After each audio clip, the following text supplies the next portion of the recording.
சில இடங்களில் டிஸ்கனெக்ட் ஆகிருக்கு. ஸ்பிரிச்சுவல் ஒயர் எப்படி வந்து ஒரு எலக்ட்ரீஷியன் வந்து ஒரு பில்டிங்குள்ளே வந்து ஆமாம் இந்த லைட்டெல்லாம் எரியணும், இந்த ஃபேன்லாம் ஓடணும்னா அதுக்கு தேவையான ஒயர் கனெக்ஷன் வந்து ரொம்ப முக்கியம். எங்கேயுமே டிஸ்கனெக்ட் ஆகிருக்கக்கூடாது, எல்லாம் கனெக்டாக இருக்கணும். சுவிட்சை போடும்போது அப்போ தான் பவர் சப்ளை ஜென்ரேட்டர் ஆகி எல்லாம் அந்த ஒயர் மூலியம் வந்து இந்த லைட்டை எரிய வைக்கும். இப்போ நம்மகிட்ட லைட் இருக்குது, கரண்ட் இருக்குது, தீர்க்க தரிசனம் இருக்குது, சுவிட்ச் இருக்குது, விசுவாசம் இருக்குது. ஆனால் என்ன இல்லை? ஒயர் இல்லை, கனெக்ஷன் இல்லை, அங்கங்கே விட்டு விட்டு கிடக்குது. நம்ம நினச்சிட்டு இருக்கோம் வார்த்தை வந்துருச்சு, தீர்க்க தரிசனம் வந்துருச்சு, விசுவாசம் வந்துருச்சு, ஆனால் பல்பு மட்டும் ஏன் எரிய மாட்டேங்குது? ஏன் மேனிஃபெஸ்ட் மட்டும் ஆக மாட்டேங்குது?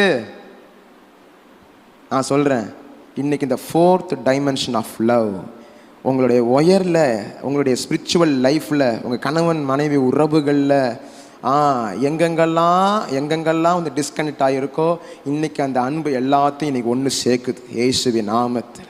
எல்லாம் இன்றைக்கி வந்து டிஸ்கனெக்ட் எல்லாம் கனெக்ட் ஆகுது இயேசுவின் நாமத்தில். கல்யாணம் ஆகி இத்தனை வருஷம் புரிஞ்சிக்கொள்ளாத ஒரு அண்டர்ஸ்டாண்டிங், நான் சொல்கிறேன் இப்போ இந்த 4th dimension ஆஃப் லவ் ஒரு பெரிய அண்டர்ஸ்டாண்டிங்கை இன்றைக்கி உங்களுக்கு கொடுக்கும் இயேசுவின் நாமத்தில். தானாக நடக்கும். எப்படி வந்து அந்த கெமிக்கல் லேப்லெல்லாம் பார்ப்போம், வெள்ளை கலரில் வந்து ஒரு ஆசிட் இருக்கும், அதில் இன்னொரு வெள்ளை கலரில் இருக்கிற ஒரு ஆசிடை வந்து ஒரு சொட்டு விழுந்தால் அது அப்படியே பிங்காக மாறிடும். அது அப்படியே நான் பார்க்குறேன்.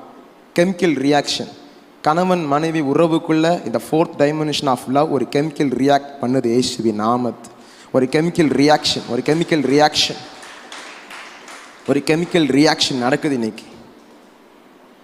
ஒரு கெமிக்கல் ரியாக்ஷன் நடக்குது. இந்த லவ் அட்மாஸ்பியரில் இருக்கிற உங்களை பார்த்து தான் அப்பா சொல்கிறாரு, ஆமாம் இது வரைக்கும் பார்க்காத அளவுக்கு உங்கள் புருஷர்களை இனி நீங்கள் பார்க்க ஆரம்பிப்பீங்க.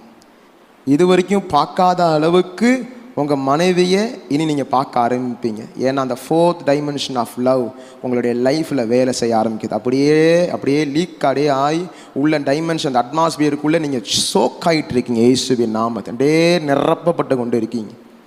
In Jesus name.